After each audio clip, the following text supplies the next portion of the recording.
In cricket, there's a term called home advantage, but don't tell that to the Royal Challengers Bengaluru this season. That's because they've had zero home advantage this season, but every time they have gone out of their home, they have got a winning result. Take a look at what has transpired this season. 8 games that they've played, 5 of those victories that they've got have come away from home, whereas all the 3 games that they've played so far at the Chinnaswamy, they have lost. This is unprecedented when it comes to the Royal Challengers Bangalore.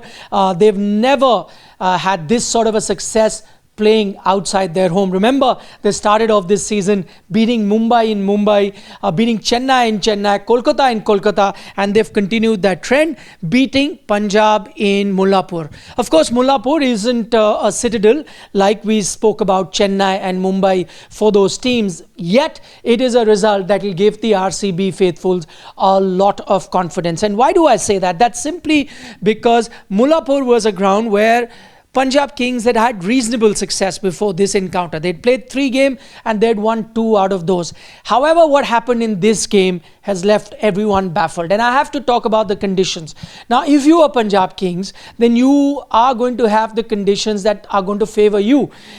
This is the ground which is going to be spin friendly. We saw this ground serve up a low scoring thriller in Kolkata Knight Riders versus Royal Challengers Bangalore. And on that occasion, I beg your pardon, Kolkata Knight Riders versus Punjab King, and on that occasion the host team defended a total as low as 111. Now, when you know this, that this is a pitch that is going to be conducive to spinners, if you know that this is going to be a low scoring encounter, then why is it that you would have a similar strip for a team like RCB that tend to enjoy scores which are not really above 200 but below par, as well as why would you want to bat the way Punjab Kings batted? So 2 mistakes that they've made. One, to have a pitch like this in Mullanpur, which isn't a high scoring pitch, and I think that plays in the favor of RCB, that play percentage cricket when it comes to their batting.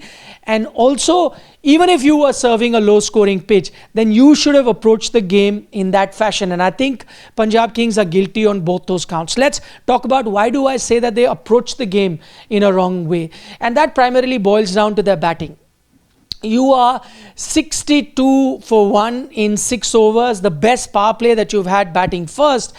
From there on, you tend to look at a total of 200. It should be easy if you played percentage cricket. But I think the shot that Prabh Simran plays to Krunal Pandya, there's a fielder there in the deep and he gets holed out in a long on at that moment. From there on, the collapse starts, and 157, they manage that too. Bit of a rear guard action by a Shashank Singh, and you had Marco Jansen chip in with a few runs, so you went to 157. Otherwise, Punjab would have finished even much less than that. But even 157 then begs the question, when you know that this pitch is not great for batting, it is going to help spinners, then why is it that when you had a start like the one that you had in the power play, did you then go ahead and give your wickets as if you're trying to get 250 runs? Maybe 180, 190 would have been a match-winning total, and I think Punjab really erred in their batting approach. But then, kudos to Royal Challengers Bangalore, and I'll start with the man of the match in Virat Kohli, gets 73 runs.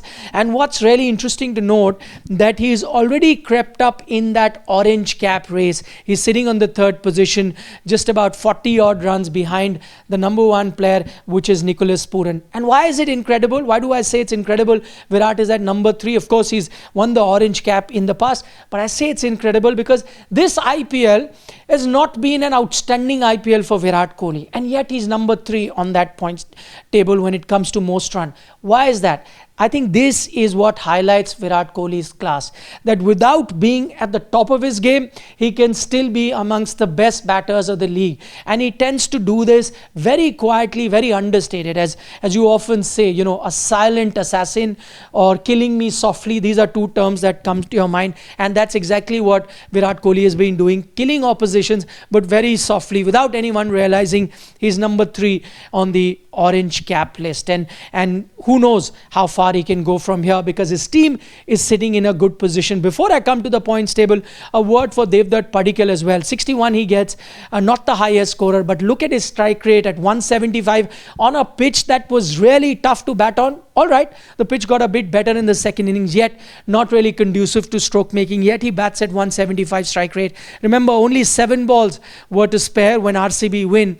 The game could have gone anywhere had you not had someone really take the initiative with the bat like Devdutt Padikkal did. So he also wasn't having a great IPL, but I think he's made up with this particular knock. Let's get to the points table. After this loss, Punjab Kings, Royal Challengers Bengaluru sitting on the same boat. They have about 6 games to go. They're sitting with 10 points. And to be sure, and I think last season we had teams qualify for 14. It's not going to happen this season. 16 will be a minimum. Who knows? It could very well be 18 also. That's how the table is really panning out. But if you want to achieve that 16, then you need to win 50% of your games from here. That's what RCB would be looking at. 3 out of the 6. Exactly what Punjab would be looking at. 3 out of the 6. But bad news for RCB is that they're going to be playing 4 games at home. And that is not going to be ideal for them, considering they've lost every game that they've played at home so far. But that's how the game is really panned out. This result is really not great news for mid-table teams like Mumbai, like Kolkata Knight Riders, because what this does is pushes the qualifying mark to 16 and maybe higher than that. So these teams were looking to qualify at maybe 14 or maybe push it to 16. For them, it might get tougher because that bunch on the top is really getting close, and 4 teams are just running away with the league so far. Give us a like on the video if you're enjoying our content. And as always, don't forget to subscribe to Sports Today.